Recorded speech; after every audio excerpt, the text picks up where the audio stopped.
talking about a $50 million story. That's about the power, and that was resulted from the power of change because of the work of all our members in working together to collect data to tell their own story. And it's so important when you do have data, and we have our big report here, the more than a bad, right? There's lots of power in this, and there's lots of power in having the ability to tell your own story and not have people tell it for you. And the past, we've often seen government wanting to tell the story for us about our numbers, and they are also the ones who often tell us even what it is we should measure. And if anybody's ever seen Marilyn Waring's work about who's counting, it's, whatever you count is what's important, and often the things that we do aren't counted, but they are important, so we need to count them.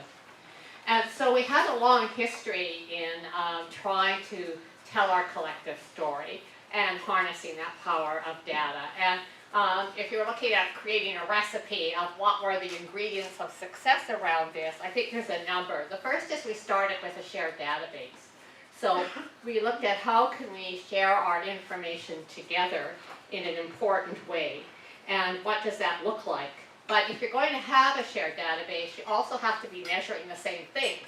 And I think probably one of the things that even with this report that we released yesterday, we all talk about things in different ways with different numbers and different definitions and what that means, and so it gets really hard to compare. So we really worked in looking at what it is that we're measuring and having common definitions around that, and also bringing government to the table around that. So one of the big problems we had is that we had a minister at one time going around saying, oh, you're only half full, look at your occupancy rates.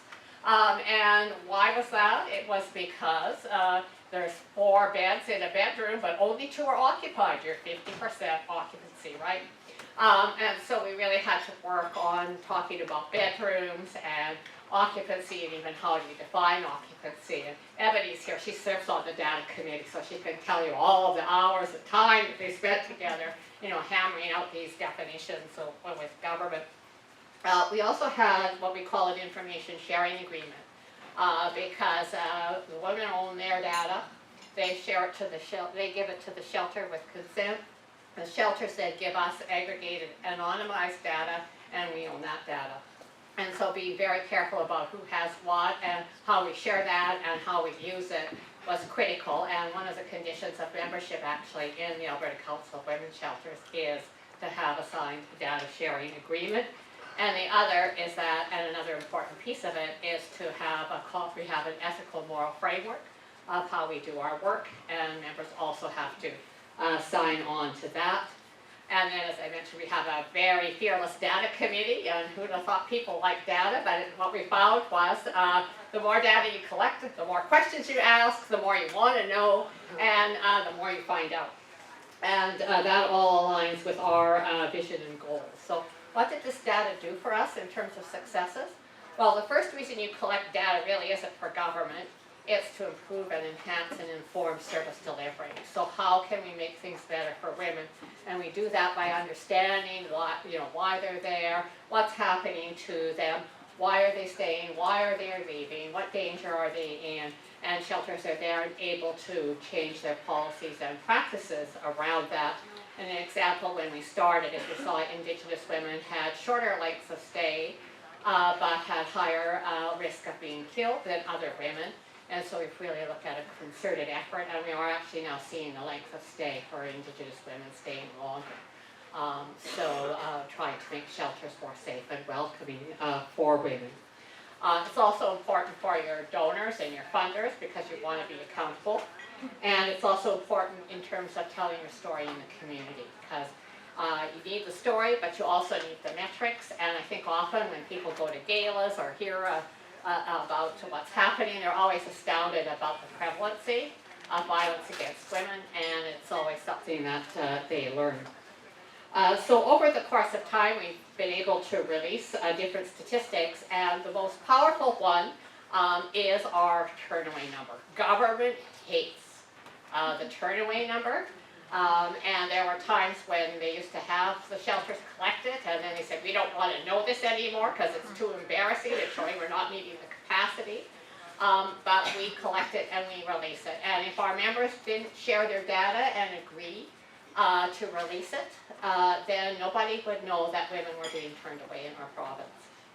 And how this resulted in a big success for us is that when she was the leader of the opposition, Rachel Notley took up this call about the number of women who couldn't get into shelter because of a lack of capacity, and put in their party's platform that they would contribute $15 million to address the turnaway rates in our province. And she was elected that time, and as a result, we had $15 million to allocate to the shelters all across Alberta. And this resulted in great breakthroughs in terms of adding trauma-informed practice, in terms of funding second stage. Second stage was not funded in Alberta, and now it is. So we saw that as a big breakthrough. And over and above that, we've been able to demonstrate the power of second stage and the fact that, very few women were in stable housing. I think about 9% when they entered second stage, and when they left, it's over 68% 6 months later. And so when you get all these researchers around there that say transitional housing doesn't work, it's not true. And now we've got researchers also starting to say that, in terms of the homelessness initiatives and the like. So I would say that would be one of our success stories.